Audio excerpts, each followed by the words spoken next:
As Chris indicated, I'm going to go through some of the results today, just to give you a feel for where we're at with respect to monitoring the environment. The primary mandate of this recovery program is to ensure that the marine environment returns as closely as possible to its pre-Rena state. If you think about that for a minute, it means that we have to know what the natural state of the environment is. We have to have assays of that, and we have to use that as a reference standard for any of the changes that we found. And when you think about that a bit more, you realize how big an area was covered by the oil spill, that it arrived to shore in variable quantities. Some of it sunk on its way in. Some of it hit sandy beaches that are unique habitats along the shoreline. It hit rocky habitats in the intertidal zone. It hit subtidal habitats and so on. So our mandate was to try to find out what the natural background of variability is along the coastline, and then to use that as a standard against which to judge the changes that are brought on by the Rena oil spill. Now, one of the things that was our primary focus is Kaimawara, edible species that people all over the coastline use for food and sustenance.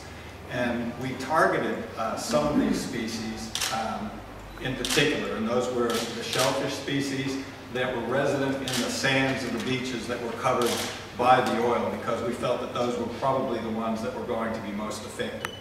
And so what we did is, right after the oil spill, right after the beaches were covered with oil, we went out and provided samples right along the coastline, and we sent them away for these PAH analysis. These are the polycyclic aromatic hydrocarbons, which are considered to be some of the more toxic substances in oil. Now, I also want to give you a little bit of a background. PAHs occur as a combustion product in many, many forms. There are a big family of compounds.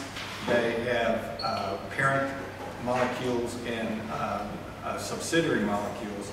But one of the things about them is that they're so complex and so varied that you can actually tie the signature of particular samples back to the bunker oil in the Rena. I hadn't realized beforehand, maybe you did, that there are hundreds of types of bunker oil, each with their own particular characteristics. And so that's actually worked in our favor in being able to identify the Rena oil. The other thing about PAHs is that there is a background of them in the environment. So for example, if you burn a steak, you will get PAH, you will eat it. You consume PAHs if you smoke similarly, and so on. So there is a background of these things, and we had to know what that was in the natural environment as a standard. So I want to go back to the shellfish, tuatu in particular. They're filter feeders, and so they have a siphon that sticks up, filters the water out where they get their planktonic food, but they also bring in a lot of whatever contaminants might be in the water. So they're very good indicator organisms, and they're good samplers of the environment. So in some of the most heavily oiled areas, we did get spikes for the PAH levels last year, right after the oil spill. These were nevertheless considered to be 1/10 to 1/20th of the levels that are considered even marginally toxic. What we also found is that these very quickly dissipated in the environment. So by early this year, several months after the oil spill, some of these, most of these things that we detected were back to near background levels. We have taken thousands of samples, and the reason we did that was because if we found anything that was alarming, we would be able to go back and sort of resample. You can't go back and get the samples, so you have to have them stored. These chemical analyses take some months to get done, and by the time we process samples and get everything in, so as was indicated earlier, we have quite a bit of these things to go still.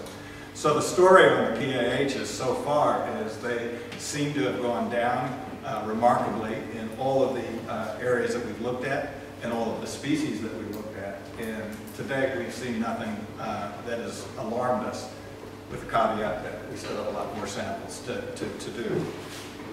In terms of the environment itself, we've looked at just about every aspect of the environment that you can imagine. It's a very heterogeneous environment. We've sampled hundreds of kilometers of coastline. We have found areas where Juveniles, the small individuals of some species seem to be missing. We don't know if that's Rena-linked or if that has to do with natural variability, which is one of the reasons that we're going to continue sampling for several months now. So we have a highly structured program that will be able to detect effects. Going out to the resident communities on the shore. Some of these areas around the area where we're standing here at Mount Maunganui were heavily oiled.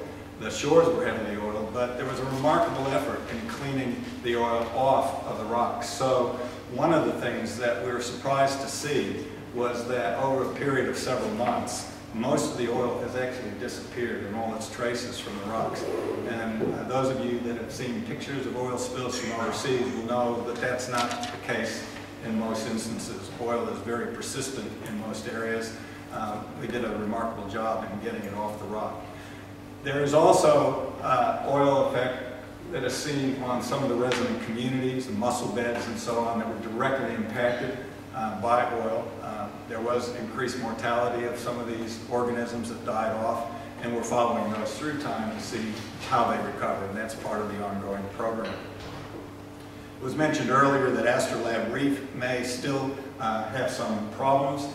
You'll be aware of the fact that when the oil was leaking and the salvage operation was going on, that was a no-go area for the stuff that we might have wanted to do out there.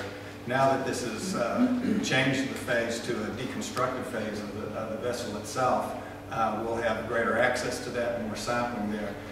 Undoubtedly, that reef was impacted. The boat sat on top of it, and then it broke up and slid down the side, so there's clearly some scouring there. There's also lots of stuff still on that reef that we'll go out and be looking at over the next several months. Chris and I wanted to close by acknowledging a remarkable feature of this program, and that was the cleanup operation. You'll be aware of the fact that when there are oil spills overseas, that there is great fanfare in driving heavy machinery and lots of equipment down to the beaches, and with the idea that you can scoop things up quickly and make it disappear. What that also does is drives the oil deep into the sand layers and makes it a very, very persistent feature of oil spills worldwide. What we did here had lots of benefits.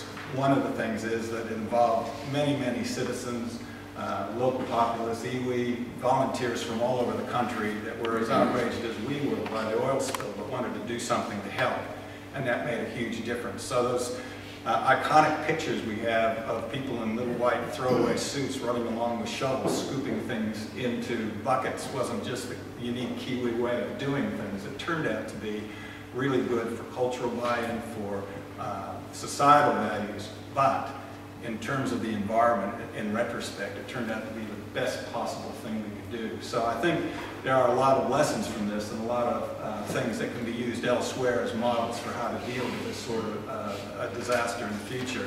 And from our perspective, the signs are now all positive. Thanks, and we'll open up to questions now.